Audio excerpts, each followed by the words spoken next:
भारतीय संसद की सबसे बड़ी समिति है? इंडियन पार्लियामेंट की जो सबसे बड़ी कमेटी होती है वो कौन सी होती है, आपको ये बताना है। तो इसका आंसर आप सब जानते हैं। तो भारतीय संसद की जो सबसे बड़ी समिति होती है प्राक्कलन समिति होती है, एस्टीमेट कमेटी होती है, आकलन समिति होती है। इसमें कुल 30 मेंबर, कितने मेंबर होते हैं? 30 मेंबर होते हैं।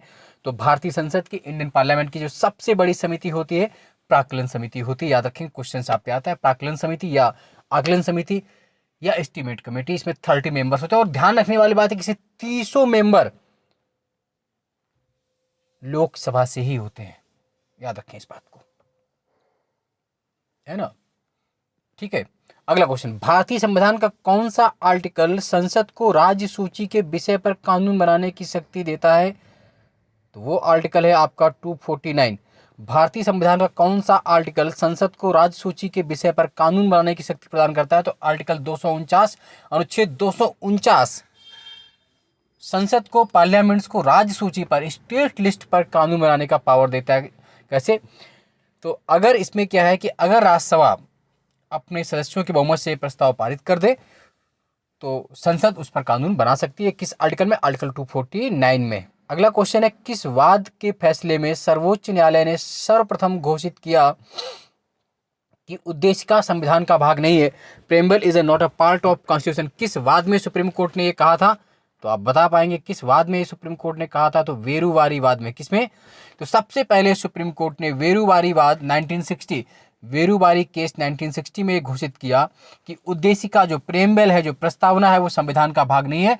Preamble is not a part of constitution. But लेकिन बाद में केशवानंद भारती बनाम केस और आगे चल के सुप्रीम कोर्ट ने अपने ही फैसले को बदल दिया और बाद में सुप्रीम कोर्ट ने कहा कि संविधान का भाग प्रस्तावना है, यानी कि बाद में कोर्ट ने अपने फैसले को चेंज कर दिया और क्या कहा कि preamble is a part of constitution. Preamble या प्रस्तावना संविधान का भाग है, केशवानंद भारती बनाम केस में कहा। यानी कि सबसे पहले किस में कहा था कि नहीं है? तो बेरुवारी बाद में 1960 में। घाव भरने में सहायक विटामिन कौन सा होता है?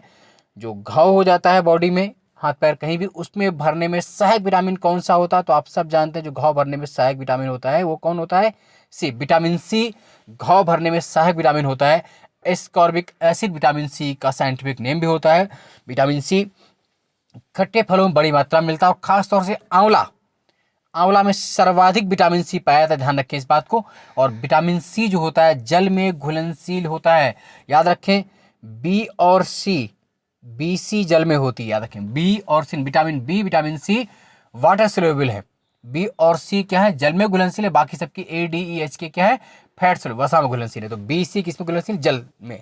और अगर आपको वास्तव में सीरीज अच्छी लग रही हो तो यूट्यूब से अनुपम सर को सब्सक्राइब करना ना भूलें निःशुल्क सीरीज के लिए। और पीसीएस में, आरओ में, लेखपाल में, किसी भी एग्जाम्स में, असिस्टेंट प्रोफेसर कहीं भी एग्जाम्स में, आप सबके लिए ये क्वेश्चंस ब्रह्मास्त्र सीरीज ये लगातार चल रही है हमारी, बिना किसी शुल्क के, निःशुल्क आपके लिए आ रही है। तो यूट्यूब चैनल पर सब्सक्राइब कर लीजिए और शेयर और लाइक करना ना भूलें। अगला क्वेश्चन, बक्सर की लड़ाई के समय बंगाल का नवाब कौन था? तो बक्सर की लड़ाई जब हुई थी उस समय बंगाल का नवाब कौन था? आप सब जानते हैं बैटल ऑफ बक्सर कब हुआ था? तो बैटल ऑफ बक्सर जो हुआ था वो 22 अक्टूबर 1764, 22 अक्टूबर 1764 को बक्सर का बैटल हुआ था। और एक तरफ अंग्रेजों के कैप्टन मुनरो थे और दूसरी तरफ मीर कासिम, सऊदौला, शाह आलम सेकंड दिल्ली, सऊदौला अवध और मीर कासिम बंगाल। तो उस वक्त बंगाल का नवाब कौन था? तो उस वक्त बंगाल का नवाब मीर जाफर था। कुछ लोग गलती से मीर कासिम करते, मीर कासिम उस वक्त बंगाल का नवाब नहीं था। जब बक्सर की लड़ाई हुई उस वक्त बंगाल का नवाब मीर जाफर था। और बक्सर की लड़ाई में अंग्रेजों की विजय हुई और अंग्रेजी साम्राज्य की स्थापना में सबसे महत्वपूर्ण युद्ध माना जाता है बैटल ऑफ बक्सर। इसके बाद इसने अंग्रेजों के पैर भारत में जमा दिए, उनके पैरों तले दिल्ली, इलाहाबाद तक का राज सब कुछ आ गया।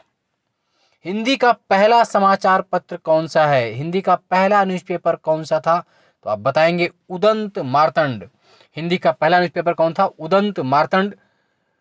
कब निकला ये? 30 मई 1826 को, 30 मई 1826 को कोलकाता से। और इसके संपादक जो पब्लिशर थे जुगल किशोर शुक्ल। और बहुत गर्व की बात है कि वो कानपुर के रहने वाले थे। The first newspaper of Hindi language is Udant Martand in 30 May 1826 in Kolkata. कहाँ से निकला? तो हिंदी का जो पहला समाचार पत्र है वो उदंत मार्तंड है, 30 मई 1826 को कोलकाता से और इसके संपादक थे जुगल किशोर शुक्ल और वो बेसिकली कानपुर के रहने वाले थे। बहुत महत्वपूर्ण क्वेश्चंस हैं, आप जब एग्जाम देंगे तब आपको इन क्वेश्चंस की अहमियत और एक एक नंबर से कितना कष्ट होता है अगर एक नंबर छूट जाए वो आपको समझ में आएगा। अगला है भागीरथी और अलकनंदा का संगम कहां पर होता है? तो भागीरथी और अलकनंदा का संगम आप सब जानते हैं कहां पर होता है, उत्तराखंड के देवप्रयाग में। भागीरथी अलकनंदा दोनों कहां मिलती है? देवप्रयाग में, और यहीं से गंगा नाम पड़ता है, यहीं से भागीरथी को गंगा कहते हैं। इसके पहले वो भागीरथी होती है। गंगा को गंगा कहां से कहा जाता है? तो भी आंसर क्या होगा? देवप्रयाग। देवप्रयाग में भागीरथी प्लस अलकनंदा का संगम है, तो यहां से गंगा कहलाती है। और ध्यान रखें उत्तराखंड में 5 प्रयाग बहुत फेमस है, देवप्रयाग, कर्णप्रयाग, नंदप्रयाग, रुद्रप्रयाग, विष्णुप्रयाग। और ये पांचों प्रयाग में एक जो कॉमन रिवर है वो कौन सी है? अलकनंदा है। देवप्रयाग और रुद्रप्रयाग दो बहुत महत्वपूर्ण किसी भी एग्जाम्स के लिए। तो रुद्रप्रयाग में अलकनंदा प्लस मंदाकिनी का संगम है, रुद्रप्रयाग में अलकनंदा प्लस मंदाकिनी का, और देवप्रयाग में भागीरथी प्लस अलकनंदा का, और यहां से इसे गंगा कहा जाता है। अलकनंदा के तट पर महान बहुत फेमस बद्री विशाल बद्री धाम जी का, बद्रीनाथ का मंदिर है, और मंदाकिनी तट पर बाबा भोलेनाथ का केदारनाथ मंदिर, याद रखेंगे इस बात को। एक और महत्वपूर्ण क्वेश्चन, गंगा कार्य योजना, गंगा एक्शन प्लान कब स्टार्ट किया गया? यानी कि पहली बार जो प्रथम गंगा कार्य योजना आई थी वो कब स्टार्ट हुई थी? फर्स्ट गंगा कार्य स्कीम, जो फर्स्ट गंगा एक्शन प्लान आया था वो 1985 में। कब आया था? 1985 में। लगातार जुटे रहिए, चैनल को सब्सक्राइब कर लीजिए, और जो हमारा टेलीग्राम ग्रुप है अनुपम सर जीएस ग्रुप वो ज्वाइन कर लीजिए, वहाँ आपको निःशुल्क पीडीएफ मिलेगी और आप सफलता की ओर देखते जाएंगे। ऐसा अगर आपने सिर्फ ब्रह्मास्त्र सीरीज जितनी पढ़ी है उसमें 40 से अधिक ब्रह्मास्त्र सीरीज पढ़ी हुई है, अगर वही सॉल्व कर डाली आपने तो आपको कोई भी एग्जाम में बाहर होने की आवश्यकता नहीं पड़ेगी। अगला है काशी विद्यापीठ के संस्थापक कौन थे? Who was the founder of Kashi Vidyapith? बहुत महत्वपूर्ण क्वेश्चन है। तो काशी विद्यापीठ के जो संस्थापक थे, फाउंडर थे, वो उनका नाम आपको बताना है। Who was the founder of Kashi Vidyapith? तो काशी विद्यापीठ के संस्थापक बाबू शिव प्रसाद गुप्ता। कौन थे? बाबू शिव प्रसाद गुप्ता काशी विद्यापीठ के संस्थापक थे, और इसकी स्थापना उन्होंने 1921 में, यानी काशी विद्यापीठ जो बनारस में स्कूल है उसकी स्थापना 1921 में बाबू शिव प्रसाद गुप्ता ने की थी। और बाबू शिव प्रसाद गुप्ता ने ही एक जो न्यूज़पेपर आप पढ़ते होंगे आज, जो प्रसिद्ध न्यूज़पेपर है आज, उसके संपादक भी बाबू शिव प्रसाद गुप्ता थे। और इस आज न्यूज़पेपर को 1920 में निकाला गया था बनारस में, और स्वतंत्रता संग्राम में इस न्यूज़पेपर ने बहुत महत्वपूर्ण भूमिका निभाई थी। तो आज और काशी विद्यापीठ दोनों के संपादक कौन थे? बाबू शिव प्रसाद गुप्ता। अगला है गुरु गोविंद सिंह स्पोर्ट्स कॉलेज कहां पर है? गुरु गोविंद सिंह स्पोर्ट्स कॉलेज आप सब जानते हैं, आना चाहिए आप लोगों को सबको इसके बारे में। गुरु गोविंद सिंह स्पोर्ट्स कॉलेज ये लखनऊ में है। कहां पर है? लखनऊ में है गुरु गोविंद सिंह स्पोर्ट्स कॉलेज, रट लीजिए, बहुत पूछा जाता है। गुरु गोविंद सिंह स्पोर्ट्स कॉलेज की स्थापना कहां पर हुई है? तो लखनऊ में हुई है। अगला है भारतीय सब्जी अनुसंधान संस्थान, भारतीय साग भाजी अनुसंधान संस्थान, IIVR, Indian institute of vegetable research. भारतीय सब्जी अनुसंधान संस्थान या भारतीय साग भाजी अनुसंधान संस्थान IIVR, Indian institute of vegetable research कहाँ पर है? तो ये वाराणसी में है। कहाँ पर है? उत्तर प्रदेश के बनारस में स्थित है IIVR, भारतीय सब्जी अनुसंधान संस्थान बनारस में है, याद रखेंगे। और दीनदयाल हथकरघा संस्थान भी कहाँ पर है? आपका बनारस में, याद रखेंगे इस बात को। जबकि जो इंडियन पल्सेज रिसर्च इंस्टीट्यूट, भारतीय दलहन अनुसंधान केंद्र, वो कानपुर में है। पल्सेज वाला कहाँ पर है? कानपुर में है, ध्यान रखेंगे। राष्ट्रीय चीनी नेशनल शुगर इंस्टीट्यूट, शर्करा संस्थान, वो भी कानपुर में। 2022 में डॉक्टर भीमराव अंबेडकर की कौन सी पुण्यतिथि होगी? बहुत महत्वपूर्ण क्वेश्चन है। तो कौन सी पुण्यतिथि होगी आपको बताना है कि 2012 में डॉक्टर भीमराव अंबेडकर की कौन सी पुण्यतिथि होगी? तो वो 67वीं होगी, 67। कौन सी होगी? 67 होगी, याद रखें इस बात को, 67वीं पुण्यतिथि होगी। क्यों होगी देख लीजिए। इनका जन्म कब हुआ था? 14 अप्रैल 1891 को हुआ था। अंबेडकर जी का जन्म कब हुआ था? 14 अप्रैल 1891 को मऊ MP में। और इनकी जो डेथ हुई तो 6 दिसंबर 1956 को हुई थी। 6 दिसंबर 1956 को इनकी डेथ हुई थी। तो 1956 से जब जोड़ेंगे तो 2022 में इनकी 67वीं पुण्यतिथि होगी, जबकि 2021 में इनकी 66वीं पुण्यतिथि थी, याद रखें इस बात को। और YouTube से अनुपम सर सब्सक्राइब करना ना भूलें, अधिक से अधिक सब्सक्राइब करें, लाइक शेयर जरूर करें। टमाटर का रंग किस कारण से लाल होता है? टमाटर का रंग लाल किस वजह से होता है?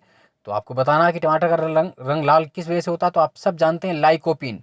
किसकी वजह से होता है टमाटर का रंग लाल? लाइकोपीन। टमाटर का रंग जो होता है लाल, लाइकोपीन नामक केरोटीन की वजह से होता है, lycopene. Indian institute of ecology and environment कहाँ स्थित है? Indian institute of ecology and environment, तो ये नई दिल्ली में है। Indian institute of ecology and environment नई दिल्ली में है। अगला महत्वपूर्ण क्वेश्चन, और विटामिन B12 में कौन सी धातु पाई जाती है? विटामिन B12 में कौन सी धातु पाई जाती है? तो आप सब जानते हैं कोबाल्ट। नाम से याद रखें, जो विटामिन B12 का साइंटिफिक नेम है वो साइनोकोबालामिन। साइनोकोबालामिन विटामिन B12 का जो वैज्ञानिक नाम होता है वो साइनोकोबालामिन होता है, और इसी कोबाल्ट छुपा हुआ है। तो विटामिन B12 में कौन सी धातु मिलती है? कोबाल्ट मिलती है। टेलीग्राम से अनुपम सर GS ग्रुप ज्वाइन कर लीजिए और यूट्यूब पे सब्सक्राइब कर लीजिए। लगातार लाइक शेयर करते रहे और अपने आप को झोंक दीजिए उस युद्ध के लिए।